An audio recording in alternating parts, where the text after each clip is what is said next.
Well, first of all, thank you for having me here.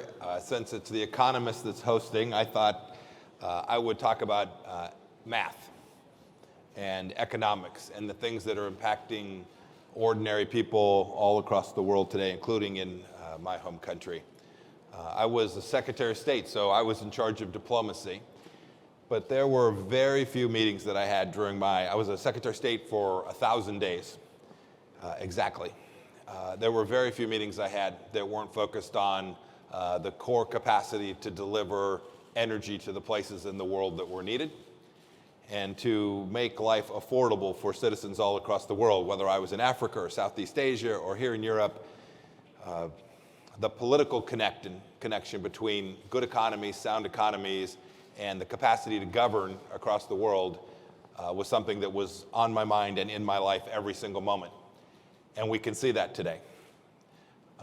We are all in a place that is incredibly difficult. We've heard the phrase, the storm clouds of Europe. The place that the global economy finds itself today is incredibly challenging.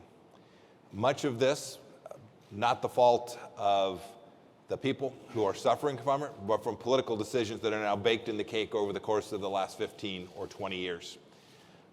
I'd start with the decisions that were made in Europe and frankly across the world, where we decided we were going to make a transition from an energy source that was affordable.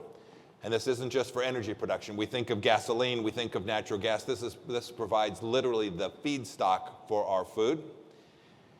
And we are now driving prices to places that create the risk of enormous political instability. So my great macro thought for the moment is that we are all going to have to find a way to make whatever energy transition it is that the world is demanding in a way that the people can actually support and don't create an incredible political crisis in nations all across the world. This was certainly brought forward by the actions of Vladimir Putin in Ukraine. I didn't get a chance to listen to President Zelensky's remarks. I've spent a fair amount of time with him. What's happening today in that place is impacting us all.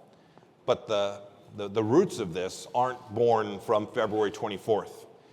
Everybody says, well, this all started now in February. No, this started in Vladimir Putin's mind decades ago. People say, well, this is now 100 and some days on. The truth is we can point certainly back to Crimea from just a few years back. We can point to the peace between the wars, right? Where there was just artillery fire across the line of control in Southeast and the Donbass and Luhansk places that none of you knew the names of this. Certainly no American knew the names of these places, not splashed across our TV sets every day. I spent time there when I was a CI director helping train the Ukrainians to do precisely what they have so successfully done over the past months. But this conflict is seated in a different place. It's seated in the mind of Vladimir Putin, and then we enabled it. We collectively enabled it with the energy policies that I described, where we shut off nuclear power.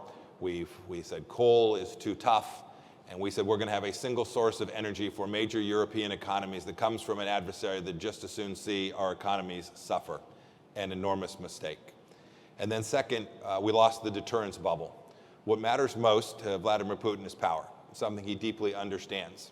And so every time that the American president spoke about the things he was not going to do, or the fear of escalation, or mentioned that a minor incursion might be okay, we increased the likelihood in the mind of Vladimir Putin that he could successfully achieve what he has wanted to do for an awfully long time. And we are now seeing the ramifications of that. I won't go further other than to say, if you think about how it is we end this war, something that everyone on this stage and everyone who will appear on this stage and everyone who sits out here that we all want, we should absolutely engage in diplomacy, something that would have been my task were I still the Secretary of State. But Vladimir Putin only understands risk and power.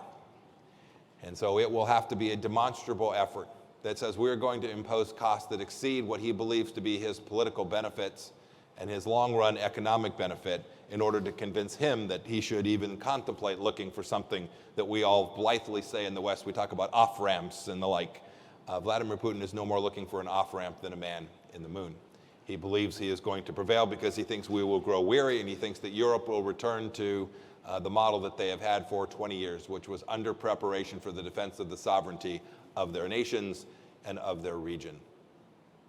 I'll turn now to this region and then to my home country as well, because I think they're both very important. We just watched what was a good gathering in NATO. The fact that there are two new nations is great. The fact that President Erdogan permitted this to happen in a way that was accommodative to some degree is good. I appreciate that. But we shouldn't think for a second that this dictates any change in how Greece will perceive this challenge from Turkey, or how President Erdogan will continue to press the claims that he pressed during my time. I don't think this is a new moment in Turkish-Greek relationship. We were always working hard to put it in a better place and to make NATO a better, or make Turkey a better party inside, a partner inside of NATO. So I am pleased for the moment, but much like it's great to see the Germans now being serious about providing energy for their people, not dependent on Russia, I fear that this may just be for the moment and not something that is indeed transitory. Last thought, and then we'll talk about whatever you all want to talk about. The American economy is in a mess. What do I mean by that? That's not political in the least. I spend a lot of my time helping candidates from my party, the Republican Party, be successful this November ahead. But what I hear from people has nothing to do with Democrats or Republicans. What I hear from them is that I can't pay my rent. And I'm very worried about the fact that we had to cancel half the games in my kids' football league, soccer league, because the gasoline to drive them to the games was too expensive. These are real-world impacts on a broad swath of America's economy. And the current leadership in Washington, D.C. has not demonstrated any capacity to either understand the challenge in front of it, nor to address these very real needs for the American people. And there is political risk for leaders all across the world who don't understand what people are experiencing. It's not about right or left. It is about the most fundamental things that we try to do for our kids and for our grandkids. And if we fail to get this right, if we fail to deliver them the basic understanding of how we can make their life better and how they can come to believe that the life of their children and grandchildren will be better than theirs, then the political upheaval you will see. I'm very concerned. The political upheaval you may well see across a broad swath of nations, extending from Africa to Southeast Asia to Europe and in North America, is likely to be very significant.